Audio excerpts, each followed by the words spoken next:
Serial तुम से तुम तक अब एक ऐसे फेज में एंटर हो चुका है जहां हर सीन में सस्पेंस और इमोशनल टेंशन बढ़ता ही जा रहा है और आने वाले एपिसोड में जो ट्विस्ट आने वाला है वो पूरी कहानी का डायरेक्शन चेंज कर सकता है, क्योंकि सिमरन और नील की शादी के फंक्शंस ऑफिशियली शुरू हो चुके हैं। घर में मेहंदी और सेलिब्रेशन का माहौल है, सब लोग खुश नजर आ रहे हैं, लेकिन इस खुशी के पीछे एक बड़ा तूफान चुप कर बैठा है जो किसी भी वक्त फट सकता है। और इस तूफान का नाम है जलंधर, जो इस शादी के फंक्शन में एंट्री लेने वाला है एक क्लियर मिशन के साथ। अनु और आर्या के बीच मिसअंडरस्टैंडिंग क्रिएट करना। जलंधर को पता है कि आर्या की सबसे बड़ी वीकनेस अनु है और अगर उसने अनु के दिल में थोड़ा सा भी शक डाल दिया तो आर्या की पूरी गेम हिल सकती है। इसीलिए वो एक नया राज लेकर आने वाला है जो राजनंदिनी से जुड़ा हुआ है, एक ऐसा सच जो अब तक छुपा हुआ था और जिसकी सच्चाई जानकर अनु का रिएक्शन अनप्रिडिक्टेबल हो सकता है। पहले राजीव भाटिया वाली बात किसी तरह हैंडल हो गई थी और आर्या ने सिचुएशन को कंट्रोल कर लिया था, लेकिन अब जो नया ट्रूथ सामने आने वाला है वो सिर्फ एक सच नहीं बल्कि एक इमोशनल ब्लास्ट होगा। और सबसे शॉकिंग मोमेंट ये होगा कि ये सब कुछ सिमरन की मेहंदी सेरेमनी के बीच में होगा, जहां एक तरफ ढोल, म्यूजिक और डांस चल रहा होगा और दूसरी तरफ रिश्तों की नींव हिलने वाली होगी। इसी बीच अगर आर्या की बात करें तो उसने सबके सामने एक बोल्ड डिसीजन लिया है कि वो सिमरन और नील की शादी की पूरी जिम्मेदारी खुद उठाएगा।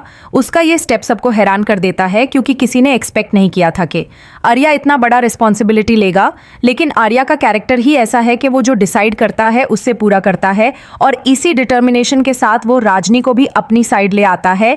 जब वो उसे उसके पास्ट का सच बताता है तो पहले राजनी का रिएक्शन शॉक और गुस्से वाला होता है, लेकिन धीरे धीरे वो समझने लगती है कि सच से भागना सॉल्यूशन नहीं है और आखिर में वो शादी के लिए हाँ कर देती है।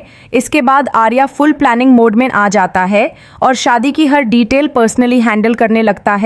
लेकिन कहानी का नेक्स्ट कॉन्फ्लिक्ट तब स्टार्ट होता है जब मनसी को ये सब पता चलता है और वो इस डिसीजन से बिल्कुल खुश नहीं होती। वो ओपनली अपोज करती है और कहती है कि क्या अब हर मोहल्ला वाला उनका रिश्तेदार बन गया है।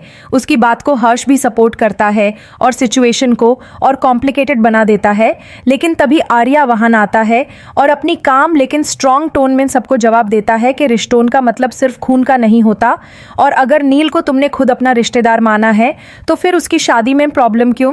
आर्या के लॉजिक के सामने मनसी के पास कोई सॉलिड जवाब नहीं होता और यूज मजबूरन चुप रहना पड़ता है और शादी का हिस्सा बनना पड़ता है। लेकिन इस सबके पैरेलल एक और डार्क प्लान चल रहा है, जहां जलंधर और रघु मिलकर स्ट्रैटेजी बना रहे हैं कि कैसे इस शादी को बिगाड़ा जाए और कैसे आर्या को इमोशनल और मेंटली ब्रेक किया जाए। जलंधर का फोकस सिर्फ एक चीज पर है, अनु को आर्या के खिलाफ करना। उसे लगता है कि अगर अनु उसे दूर हो गई तो आर्या खुद ही टूट जाएगा, लेकिन आर्या भी इतना सीधा नहीं है जितना दिख रहा है। वो हर मूव को समझ रहा है और उसे अंदाजा है कि जलंधर कुछ बड़ा करने वाला है, इसलिए वो अपनी नेक्स्ट स्ट्रैटेजी क्वाइटली प्रिपेयर कर रहा है ताकि वो सही वक्त पर काउंटर अटैक कर सके। अब सबसे बड़ा सस्पेंस ये है कि क्या जलंधर अपने प्लान में सक्सेसफुल होगा और अनु के दिल में डाउट पैदा कर पाएगा, या फिर आर्या सच को समय पर सामने लाकर सब कुछ कंट्रोल कर लेगा। क्या राजनंदिनी का सच इन दोनों के रिश्ते को तोड़ देगा या फिर ये सच उन्हें और स्ट्रांग बनाएगा। आने वाले एपिसोड्स में हर सीन एक नया ट्विस्ट लेकर आएगा, जहां इमोशंस, ट्रस्ट और बिट्रेयल तीनों एक साथ टकराने वाले हैं और ये देखना बहुत ही इंटरेस्टिंग होगा कि आखिरकार कौन जीतेगा, जलंधर का चल या आर्या का प्यार और दिमाग। जलंधर का।